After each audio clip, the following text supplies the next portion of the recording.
Assalamualaikum warahmatullahi wabarakatuh. Salam sejahtera bagi kita sekalian. Selamat pagi, mahasiswa MKN Fakultas Hukum Universitas Tarumanegara dimanapun berada saat ini. Terlebih dahulu saya menyampaikan salam, semoga sehat selalu, dijauhkan dari segala sakit, penyakit, dan mahasiswa dapat mengikuti program studi pembelajaran secara online pada hari ini, hari Sabtu, pada tanggal 25 April 2020, yang mana hari ini adalah hari ke-9 dari pertemuan materi hukum perikatan kita. Perlu diperhatikan bahwa materi yang disampaikan hari ini adalah materi lanjutan dari perkuliahan sebelumnya. Ada beberapa hal yang saya harus sampaikan kepada mahasiswa. Yang pertama adalah perkuliahan kita diperpendek menjadi tanggal 2 atau hingga tanggal 2 April 2020.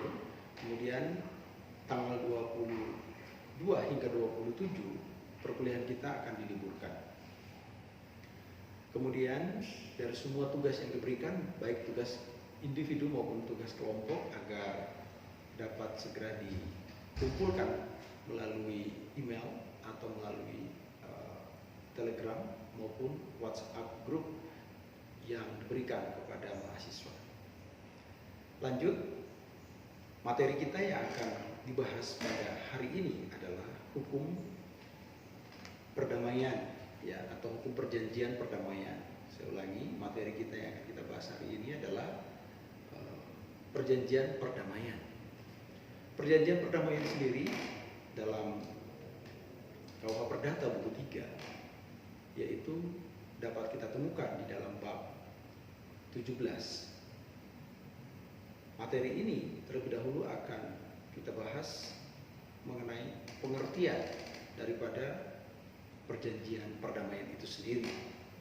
Perjanjian perdamaian itu istilah yang dikenal di dalam KUH Perdata adalah DADI. Perjanjian perdamaian diatur secara tegas di dalam pasal 1851 hingga pasal 1864 KUH Perdata. Perdamaian adalah suatu persetujuan antara kedua belah pihak yang isinya untuk menyerahkan, menyajikan, atau menahan suatu barang. Kedua belah pihak boleh saja menginginkan suatu perkara yang sedang diperiksa oleh pengadilan untuk mencegah timbulnya suatu perkara. Kemudian definisi lain daripada perdamaian itu sendiri adalah persetujuan dengan mana kedua belah pihak atas dasar saling pengertian mengakhiri suatu perkara yang sedang berlangsung atau untuk mencegah timbulnya suatu sengketa. Jadi di dalam perjanjian yang dibuat oleh kedua belah pihak harus melepaskan sebagian tuntutan mereka untuk mencegah timbulnya suatu masalah di kemudian hari. Oleh karena itu perjanjian ini disebut sebagai perjanjian formal dan harus tertulis agar sah dan bersifat mengikat para pihak. Menurut suatu formalitas hal tertentu yang disepakati oleh keduanya. Nah, di sini bisa kita perhatikan secara cermat bahwa ada dua peristiwa yang dianggap sebagai suatu bagian atau ruang daripada perdamaian. Yang pertama adalah setiap orang yang akan mengikatkan dirinya dalam suatu perdamaian terlebih dahulu harus melihat dua hal yang paling penting. Hal yang pertama adalah apakah perdamaian yang dibuat oleh keduanya itu adalah perdamaian yang dibuat di luar pengadilan, atau apakah perdamaian yang akan dibuat oleh kedua belah pihak itu dilakukan di dalam proses persidangan di pengadilan. Apabila dilakukan di luar pengadilan, berarti perdamaian itu disebut sebagai perdamaian di bawah tangan. Apa konsekuensi hukum daripada perdamaian diselesaikan secara bawah tangan? Konsekuensinya adalah memungkinkan adanya peristiwa itu akan terjadi kemudian. Dan apa yang akan terjadi manakala dilakukan dalam suatu dading yang mohonkan di pengadilan, maka yang terjadi adalah pertama adanya yang disebut dengan penetapan perdamaian, yang kedua ada yang disebut dengan akta perdamaian. Ketika akta perdamaian dibuat, maka yang terjadi adalah memaksa kedua belah pihak, ya, sesuai dengan syarat perjanjian, ya, mulai dari 1320 sahnya suatu perikatan, lalu kemudian 1338, lalu kemudian merupakan bagian daripada 13 KUH Perdata, yang mana setiap orang mengikatkan diri pada suatu pihak ke pihak yang lain, maka perikatan itu akan menjadi undang-undang bagi mereka yang membuatnya. Nah, di sini dapat kita perhatikan bahwa di dalam suatu perjanjian yang dibuat oleh kedua belah pihak harus melepaskan sebagian tuntutan mereka dengan tujuan untuk mencegah timbulnya masalah di kemudian hari. Perjanjian ini disebut sebagai perjanjian formal dan harus tertulis agar sah dan bersifat mengikat menurut suatu karakteristik daripada perjanjian formal itu sendiri. Oleh karena itu, harus ada timbal balik pada pihak-pihak yang berperkara.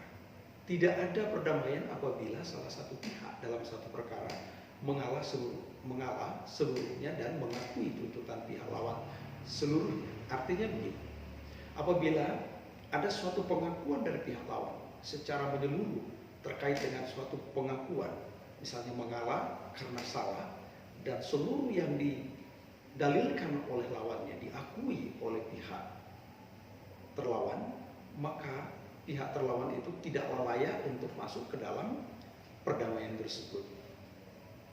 Begitu juga tidak ada perdamaian jika kedua belah pihak menyerahkan penyelesaian perkara melalui arbitrase atau pemisah yang tunduk pada nasihat-nasihat kepada pihak-pihak ketiga atau yang dikenal dengan bidden advices.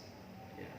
Adapun unsur-unsur yang harus diperhatikan dalam perdamaian menurut 1851 ada 4 unsur-unsur apa saja. Pertama adalah adanya persetujuan kedua belah pihak. Syarat sahnya suatu perjanjian 1320. Di dalam perdamaian, kedua belah pihak harus saling sama-sama menyetujui. Itulah yang disebut dengan asas konsensualisme. Dan suka atau tidak, mereka harus bersama-sama mengikatkan dirinya, ya, secara sukarela, sehingga mereka dapat mengakhiri persengketaan tersebut atas dasar adanya suatu kesepakatan. Persetujuan tidak boleh hanya dari satu pihak saja, melainkan harus kedua pihak. Hakim sekalipun tidak dapat mengakhiri suatu perdamaian tersebut hanya karena keinginan hakim. Oleh karena itu, persetujuan yang lahir daripada adanya perdamaian tersebut harus mengikuti syarat sahnya suatu perjanjian yang diatur dalam pasal 1320 KUH Perdata. Pertama, adanya testament yang kita kenal dengan asas kesepakatan secara sukarela. Testament ini adalah syarat mutlak yang harus dimiliki dalam suatu pembuatan akta perdamaian maupun yang disebut dengan permohonan perdamaian yang dilakukan di depan pengadilan. Yang kedua ialah pihak-pihak yang membawa ke dalam suatu proses persetujuan perdamaian itu cukup membuat suatu persetujuan yang disebut atau yang kita kenal dengan nama Bekwang-Head. Ya, saya ulangi, Bekwang-Head ini adalah syarat di mana kedua belah pihak membuat suatu persetujuan di hadapan majelis hakim. Lalu kemudian persetujuan itu harus dibuat sebagai suatu pokok atau hal tertentu, ya, yang mana di dalamnya adalah menginginkan sesuatu objek yang akan dicapai untuk menyelesaikan suatu persoalan di antara kedua secara seimbang. Itu yang dikenal dengan nama Wepalde Onderwerp. Ya. Lalu kemudian ada lagi yang disebut dengan dasar boleh atau tidaknya suatu perikatan itu dilakukan, yaitu ada istilah Geoorloofde Oorzaak. Itu dalam bahasa Belandanya, salah satu syarat untuk membuat suatu perdamaian adalah dasar diperbolehkan oleh undang-undang. Oleh karena itu, dalam suatu perjanjian tidak boleh ada cacat pada unsur subjektif maupun unsur objektifnya. Mengapa? Karena kekeliruan ataupun kehilapan atau yang kita kenal dengan nama dualing, apabila terdapat di sana, maka tentu perjanjian tersebut dikatakan dapat dibatalkan. Kemudian adanya suatu doang atau adanya suatu paksaan. Kemudian adanya bedrock atau penipuan. Sedangkan dalam pasal 1859 KUH Perdata, perdamaian dapat dibatalkan jika terjadi satu, adanya kehilafan. Mengenai apa? Mengenai subjek hukum, yaitu orang, atau mengenai pokok yang diperselisihkan atau yang diperselisihkan dalam hal ini. Kalau misalnya di dalam proses terjadinya suatu masalah di antara kedua belah pihak, ada hal-hal yang bertentangan dengan apa yang diinginkan oleh satu pihak, maka satu pihak boleh saja mengajukan suatu penawaran kepada pihak yang lain, kemudian pihak yang lain akan memberikan penawaran untuk mencapai suatu titik keseimbangan dan kedua belah pihak untuk mencapai yang disebut dengan kata sepakat untuk dibawa di dalam proses perdamaian. Kemudian kedua belah pihak sepakat untuk mengakhiri suatu sengketa. Di sini suatu perdamaian yang tidak secara tuntas mengakhiri sengketa yang sedang terjadi antara kedua belah pihak akan dianggap tidak memenuhi suatu syarat. Oleh karena itu, putusan yang dikeluarkan sebagai suatu putusan daging seperti ini tidak sah dan tidak mengikat kepada kedua belah pihak apabila kedua belah pihak masih ada yang secara sukarela menginginkan perdamaian, tetapi ada pihak lain yang menarik diri dari kesepakatan tersebut. Perdamaian yang sah dan mengikat jika yang sedang disengketakan dapat diakhiri oleh perdamaian yang bersangkutan, maka itulah yang disebut dengan persamaan kehendak menuju kepada proses perdamaian. Nah, bagaimana dengan isi perjanjian? Isi perjanjian di sini memberikan suatu pengikatan kepada kedua belah pihak, yaitu apa? Menjanjikan atau menahan suatu barang dalam bentuk tertulis. Itu yang dituangkan di dalam pasal 1851 KUH Perdata. Oleh karena itu, persetujuan perdamaian tidak akan sah jika dalam bentuk lisan dan harus bersifat tertulis, dan sifatnya biasanya adalah imperatif atau memaksa.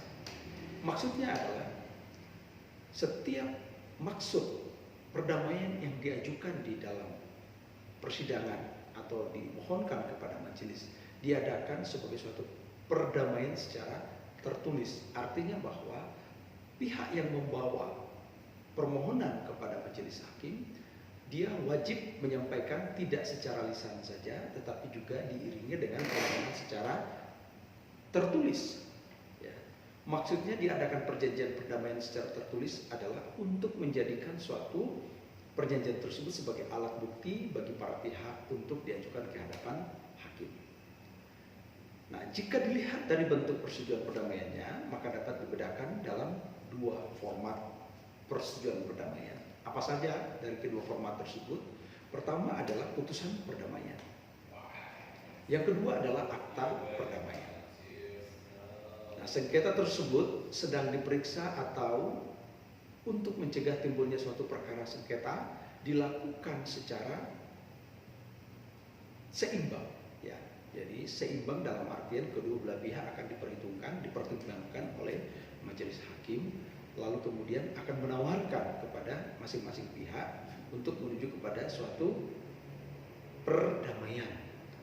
Nah, di sini perdamaian harus didasarkan pada persengketaan yang sedang diperiksa, karena menurut pasal 1851 KUH Perdata, persengketaan itu sifatnya pertama berwujud, ya, artinya sudah pasti berwujud. Kenapa? Karena sengketa perkara di pengadilan itu real adanya. Yang kedua, sudah nyata wujud dari persengketaan perdata yang akan diajukan ke pengadilan, sehingga perdamaian yang dibuat oleh para pihak mencegah terjadinya persengketaan di sidang berikutnya atau sidang pengadilan. Kemudian kita masuk pada subjek dan objek perdamaian. Subjek dan objek perdamaian sudah jelas bahwa yang dimaksud dengan subjek adalah orang, sedangkan objeknya adalah suatu masalah atau suatu objek perkara yang dibawa oleh masing-masing subjek hukum. Ya. Pada dasarnya di sini setiap orang dapat melakukan perdamaian. Namun dalam pasal 1852 KUH Perdata telah ditentukan orang yang berwenang untuk melepaskan hak-haknya atas hal-hal yang termaktub atau tertuang dalam perdamaian. Sedangkan orang yang tidak berwenang untuk melakukan adalah pertama para wali. Siapa para wali di sini? Adalah subjek hukum yang menjadi wali dari subjek hukum lainnya yang pertama masih di bawah pengampuan karena usia belum dewasa, atau pengampu karena adanya subjek hukum yang tidak mampu berbuat secara cakap hukum, ya, karena di bawah pengampuan karena adanya faktor subjek hukum tersebut mengalami gangguan kejiwaan, atau ada hal lain yang bersifat teknis, misalnya si subjek hukum ini boros, suka mabuk, ya, atau mungkin juga sedang dalam tahanan atau sedang dalam kurungan, maka pengampu di sini bertindak sebagai pihak yang mengampu daripada subjek hukum tersebut. Nah, di sini tetap dianggap sebagai pihak yang dikecualikan atau pihak yang tidak berwenang untuk melakukan suatu perdamaian, kecuali jika mereka bertindak menurut ketentuan dari bab 15 dan bab 17 dalam buku ke-1 KUH Perdata. Kemudian siapa lagi yang kira-kira punya kewenangan yang ada sebagai pihak untuk mewakili subjek hukum dalam melakukan perdamaian? Ya, yang disebutkan dalam undang-undang adalah kepala daerah dan kepala lembaga-lembaga hukum lainnya. Nah, sekarang kita akan mempelajari mengenai objek perdamaian. Seperti kita sudah tahu bahwa objek perdamaian diatur secara tegas dalam pasal 1853 KUH Perdata. Apa yang dimaksud dengan objek perdamaian di sini? Objek perdamaian di sini dapat diadakan mengenai adanya suatu kepentingan yang berkaitan dengan masalah keperdataan yang timbul dari suatu kejahatan atau suatu pelanggaran. Dalam hal ini perdamaian lagi-lagi tidak menghalangi pihak kejaksaan untuk menuntut kejahatan atau pelanggaran yang bersangkutan. Artinya, apabila terjadi perdamaian dari sengketa atau dari persoalan pidana, maka perdamaian itu tidak akan menghentikan suatu peristiwanya. Ya, terkadang ketika ada seseorang melakukan suatu perbuatan melawan hukum dengan cara misalnya menabrak si korban ataupun mencuri, ya, kalau menabrak si korban atau mencuri atau selaku pelaku kejahatan lainnya, lalu kemudian si korban ingin melakukan perdamaian tersebut tidaklah menghentikan penuntutan jaksa dalam menuntut orang atau si pelaku tersebut. Namun demikian, dari perdamaian tersebut akan menjadi suatu bagian daripada pertimbangan majelis di dalam memberikan suatu putusan. Kemudian setiap perdamaian hanya menyangkut soal yang tercantum di dalam atau termaktub sesuai dengan apa yang dituangkan di dalam suatu persoalan di antara para pihak. Sedangkan pelepasan segala hak dan tuntutan itu berhubungan dengan perselisihan yang menjadi sebab perdamaian tersebut terjadi. Setelah kita mempelajari apa yang dimaksud sebagai objek perjanjian, maka kita akan mempelajari akibat hukum daripada perdamaian. Mempunyai kekuatan hukum yang tetap berarti perdamaian tersebut telah diputuskan.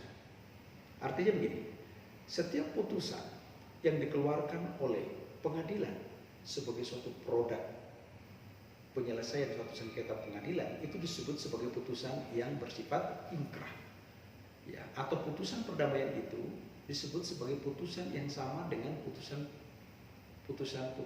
biasa.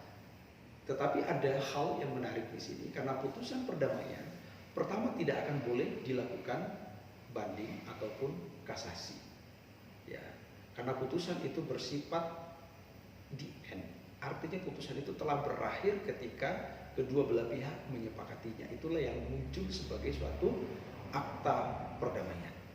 Apabila ada pihak yang melanggar atau keberatan atau tidak melaksanakan suatu perjanjian kesepakatan tersebut yang merupakan undang-undang bagi mereka yang membuatnya, maka putusan tersebut dapat dilakukan dengan cara melakukan eksekusi Artinya bahwa putusan tersebut dapat dilakukan dengan cara memaksa pihak yang tidak melakukan atau tidak mampu melakukan perdamaian tersebut, ya, dengan cara memberikan atau melakukan suatu eksekusi terhadap pihak yang tidak mau melaksanakannya. Nah, di sini kita bisa melihat bahwa dalam pasal 1858 ayat 1 dan pasal 130 ayat 2 KUH Perdata, di situ disebutkan bahwa putusan perdamaian adalah suatu putusan yang inkrah atau putusan yang tetap, sehingga mereka tidak lagi memiliki suatu ruang atau ruang untuk melakukan upaya-upaya baik itu banding maupun upaya kasasi. Nah, akibat hukum yang kedua adalah tertutupnya upaya hukum, baik upaya-upaya yang akan ditempuh oleh mereka seperti yang saya katakan tadi, baik upaya banding maupun hukum kasasi. Ya, suatu putusan yang sudah mempunyai kekuatan hukum tetap tidak dapat dilakukan upaya-upaya selain melaksanakan apa yang diperjanjikan. Nah, ketentuan ini ditegaskan dalam pasal 130 ayat 2 HIR bahwa perdamaian atau putusan perdamaian tidak diizinkan untuk dilakukan atau diizinkan banding. Artinya sejak awal putusan perdamaian tidak diperbolehkan itu mengajukan upaya hukum lain secara otomatis tertutup.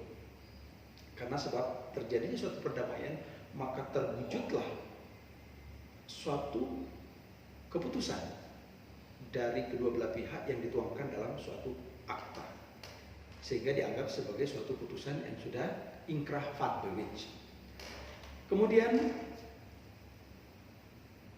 bagaimana dengan kekuatan eksekusi yang dimiliki oleh suatu putusan perdamaian tersebut? Ya. Akibat hukum yang timbul akibat daripada perdamaian tersebut, sekali lagi saya sebutkan bahwa putusan tersebut mengikat bagi kedua belah pihak, sehingga jika para pihak ingin membatalkan perdamaian secara sepihak, maka kedua belah pihak harus menaati dan melaksanakan sepenuhnya isi yang tercantum di dalam putusan perdamaian. Dengan demikian terhadap putusan perdamaian berlakulah pasal 1339 dan pasal 1348 KUH Perdata. Ya, para pihak harus menaati dan memenuhi isi putusan perdamaian, tidak hanya menurut bunyi rumusannya, tetapi juga dari segi tujuan, segi sifat perdamaian itu sendiri, dan juga menurut kepatutan serta kebiasaan. Sehingga